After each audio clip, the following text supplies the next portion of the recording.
Танд хэрэгтэй үгийг хэлэх өнөөдрийн өглөөний хүн хэн байх бол? Таныг түүнтэй холбох төлгөөн Их дэлхий радио 107. Их дэлхий радио 107. Өглөөний хүн.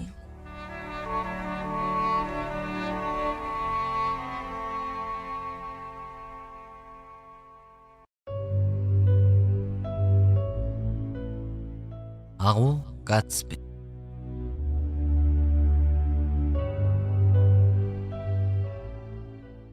Магадгүй сонсогчдаа санаж байгаа бол өсвөх ирээдүйтэй залуу бизнесмен Ник Каравей ямар нэгэн байдлаар хаа нэгтэйгээс чумлахааргүй боломжийн үзүүрээс атгах нь хэмээн итгэж анх Нью-Йорк хотноо ирж буй түүхээр энэ кино эхэлдэг. Түүний усан цэнхэр нүднийх нь инэрэнгүй гэгэн харц. Өнөөдрөөс илүү нөгөөдрийг бүтээж улмаар хожимын нэгэн өдөр сонгосон салбарт амжилт үзүүлж солгойл дээр зогсож байсан ч ганхахгүй тогтдог болно гэх хүсэл эрмэлзлэлээр дүүрэн байх шиг харагддаг. Цаг үеийн байдал ороовсгай хөгжил цэцгэлтийн хэмзэг мэдрэмтгий шатан дээр ирээд байгаа. 1920-ад оны ихэнх үеийн Нью-Йорк гэдэг түүний хувьд маш хурдцтай ажиллаж буй авраг том хөдөлгүүр мэт санагдана.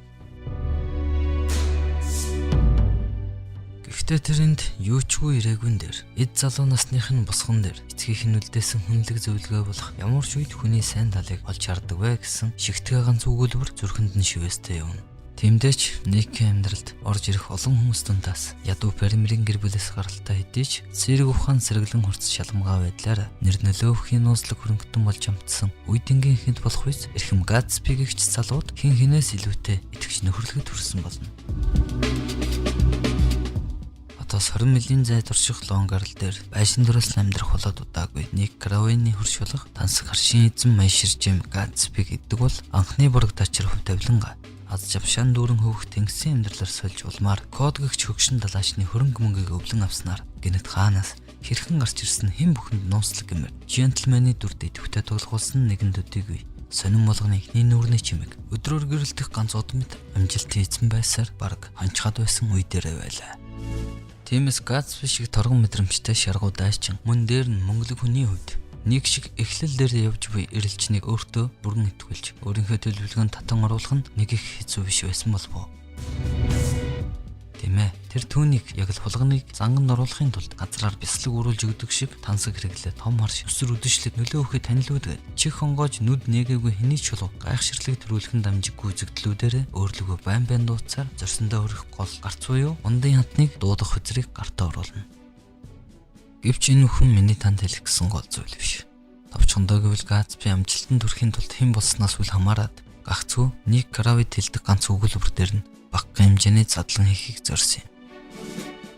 Тэгэхээр онцгой сонин зүйлгүй гэмээр нэгэн өглөө Никийн гэрийн гадаа мөнөөх ихэмсэг болоод эрхэмсэг Гатсби одоо л яг өөрөөрөө байна уу та гэлтэй итгэл хүлээлгсэн андын мишэлийг дүүрэн цацруулсаар хурж ирдэг.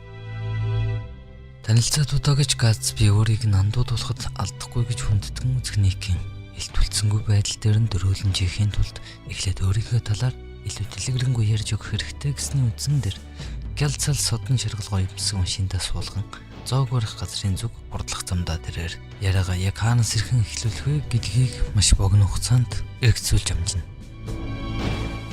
Тэр түүнд хэлэхдээ би чамд хэн нэгнээс болж буруугаар ойлгодмоор байна л да. Миний талаар чи бусдын амнаас янз бүрийн зүйл сонссон байх. Худалж, улгаач, луурчин гэдэл. Нэг иймэрхүү төгчийг сонсч амжаал байлгүй дээ. Тэгэхээр би чамд үннийг хэлэх болно. Үнэн гэдэг бол би хэмээн ятгаж эхэлдэг. Тийм ээ, эрхэм сонсогч минь. Үнэн гэдэг хүн өөрөө юм. Тухайн хүний талаарх бүх үнэн тухайн хүнийхээ л дотор дурсагдж, мартагдж, магадгүй уушлагдж, урагдж, аль эсвэл бүр урган төлжиж, боловсрон хөгжиж байдаг болов уу? Тиймээс хүн таны үнэн мөний талаар хэн нэг нь худал цуурч эсвэл өөрийнхөө үзэж дүгнснээр танд өрөөсгөл хандах байдал гарах үед та энэ ч вэ? Та л өөрийгөө тэр хүний үзэж байгаа шиг бодоогүй бол таны л зөв байна. Учир нь хүний үнэн мөн чанар сайн сайхан зан тал гэдэг бол бүх хүн мэдэх шаардлагагүй гэсэн ч дотроос нь үргэлж гэрэлтэж байдаг ямар ч зарлалгүйгээр хизээ дэрэлтэй байсаар ирсэн бүх цаг үеийн хамгийн үнцэнтэй амьдралыг тэтгэгч аминд юм билээ. Тиймээс эрхэм сонсогч та энэ амьдралаас юу хүсч, юуг мөрөөдөж байна? Түүндээ хүрнэ гэсэн итгэл хийгээд бодол санаагаа хинээрч бүхэндүүл. Хэнийгч бүү хүрэг. Таны үнэн бол та. Гэрэлт нарны дор хүн бүр өөрийн гэсэн нэгэн гэрлэг асааж амьдрдаг учиртай. Тиймээс та өөрийнхөө дотор тээж торниулж яваа. Тэр бүх сайн сайхан үнэн мөн чанараа өөрөөрөө хамгаалж яваарай.